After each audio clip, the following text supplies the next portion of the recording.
What's up, you guys? Shartimus Prime here, San Diego Comic-Con 2014 at the Hasbro booth, specifically looking at the Marvel action figures, and I'm here with the illustrious Dwight Stahl. I don't know what that word means. I just like big words. It's a big word. I like that. What does it mean, Dwight? It means I'm very handsome. Hey, I take it back. The non-illustrious. No, I kid. No, you're a very handsome gentleman. The guys at the Star Wars section over there, they think you're extremely handsome, by the way. So yeah. Thanks. Yeah, but and then I'm also here with Laura from Hasbro. Hello, how are you? Good. How are you doing? And then we have Mr. Bobby over here. Hey guys. So and now, what are your the viewers, and you're famous, by the way. Just everybody knows who you are. Infamous, maybe. Infamous and famous. So, yeah, and I'm. What's that like? Yeah. What's that like? It's kind of terrifying, you know? Okay. Yeah, slightly. Yeah. Slightly. You have to knock them down a little bit. Yeah. So. Okay. Have that role. So how are you enjoying your convention so far? Let's just get that out of the way. How's the convention going? How's the response from your fans about the Marvel Legends out there? Or over everything in general? Amazing. People are super stoked and excited for Guardians. Legends is been very, very positively received, and we've had lots of great feedback on some of our other adventures too, not just Infinite and Legends, but like Hero Mashers. So great show. That's great to hear. I've actually personally been enjoying what's been coming from Marvel Legends. It's just been a huge success in my eyes, just because I've been hungry for every single one. Well, wait, just almost every single one of them. Yeah, so it's been pretty cool, man. Now, what I wanted to ask you now, we have some new stuff coming out from Marvel Universe also, and I'm curious to know now who is mostly behind the new Marvel Universe figures, because I'm really curious. I like the choices that were made for those characters, especially Bishop. We have Jim Lee. That was all you. It was all me. I'm so glad that you liked that. Yeah, that would be Laura and Bobby here. Oh, okay. So all right. So that's She's not entirely wrong. Okay, all right, cool. So how important is So I've shot pictures and I've seen some of the feedback, and this is where I'm gonna pass a Dwight Stahl question on to you guys. The A word. Yeah. Now, yes, it is the A word. Now, we've already gotten a lot of comments about the articulation as far as torso joints and everything on the Marvel Universe figures. Is that something that you think you might be able to bring in a little bit later on? Because so far, just from the site, that's like the one little thorn. It's like, wait, no waist swiveling, no ab crunching. What's going on? Well, I mean, it's not one of those things that we're going to close the door on something like that. As we go into our 2015 line, we have new buck bodies, so we want to make sure that you have a good amount of variety throughout those years to come. So we made some changes, and that was one of the changes that came about in the line. But like I said, it's because we want to make sure that you guys have nice, fresh sculpts for the coming years. This way we can get more variety of characters out there. So get the sculpts done first, then add the articulation later. We'll see. Okay. think of it as a comparison. Think of Marvel Legends. Yeah. From its origins in Toy Biz to where they're at now. Over that time, we've evolved it and we've boiled out some of the unnecessary pieces. We've still tried to give you guys a high level of play and articulation across the figure lines, but it's not necessarily what it was in the beginning. And I think some of those old Marvel Universe bodies, while yes, they're fantastic, I think that they had, a handful of operations that weren't necessarily needed. Going forward, if we were serious about having this line continue for another 4 or 5 years. So some points of articulation aren't as important as others, basically. Correct. Not everything is equal. Yes. We've heard the statement before about the Marvel movies. Not every Marvel movie is created equal.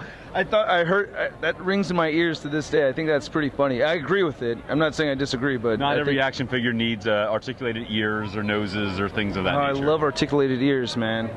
That is great. Now, you've been getting a lot of positive feedback, and it's obvious that changes have been made, and I see action figure making as an art.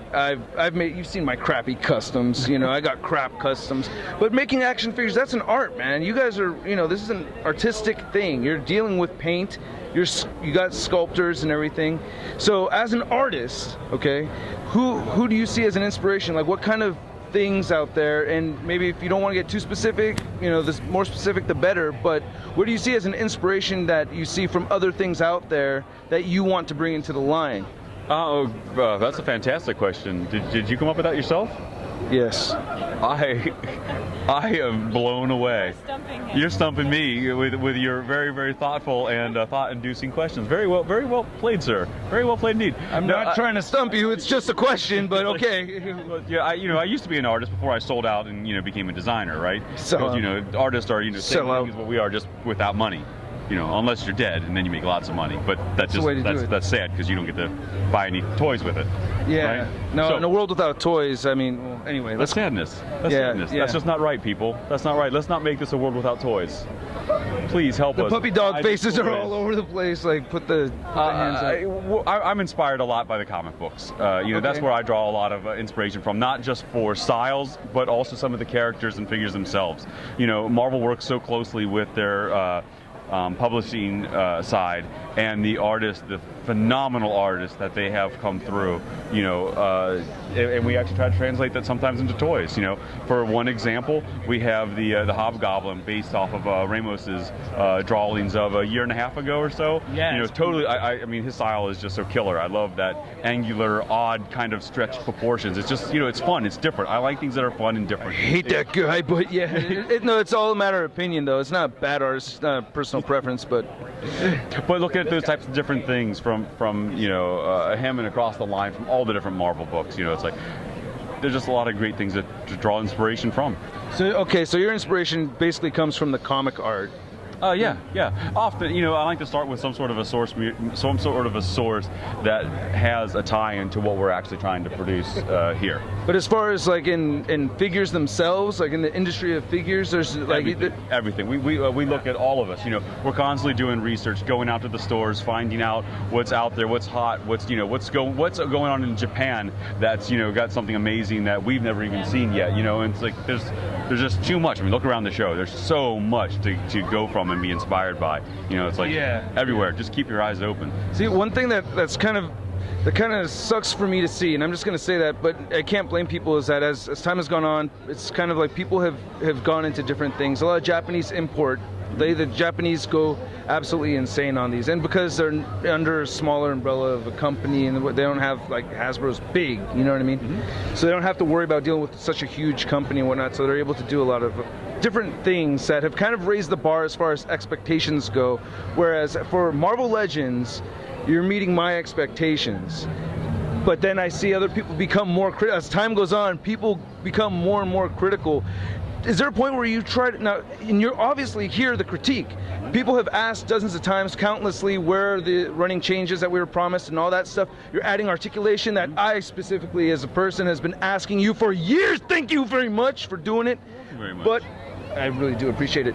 But you got to get to a point where you got to cut it off and be like, you know what I mean? Like that's not necessarily what we're doing, And do you feel that you've come to that where it's like, look, I can't take it there. I'm not going to do that. Does that happen? Yeah, there are times that it's like it's just not right for the brand. It's not right for what we're trying to create for Marvel. But I don't want to meet your expectations. I want to exceed them. So getting a chance to talk to you guys at the shows, you yourself, all the fans throughout the course of the week, finding the pros and cons. The pros are great. We love, obviously, we love hearing that you guys are enjoying and are into what we're doing. But the cons are just as helpful when applied constructively to what we're doing, because that's the only way we're going to learn and see those extra bits and pieces that we don't necessarily know about or think about on a daily basis. So, talking to you guys, coming to these shows is very valuable to us, just to hear, those nuggets of brilliance that comes from the fans sometimes, that you're like, you know what, it's been right in my face this whole time, but I never thought of that, and that's something that we definitely should be looking at. Applied constructively. That was the key word right there. Get that? Constructively. They listen more if you're a little bit more polite. Is that what's going on? Anyway, thanks so much, you guys. Thanks for this interview. Dwight, I really love what's going on. Pleasure, thank you sir. so much. Yes, good to Laura, see you. thank you. See you. Bobby, Thank thank you. you. Thanks a lot, you guys. San Diego Comic-Con 2014.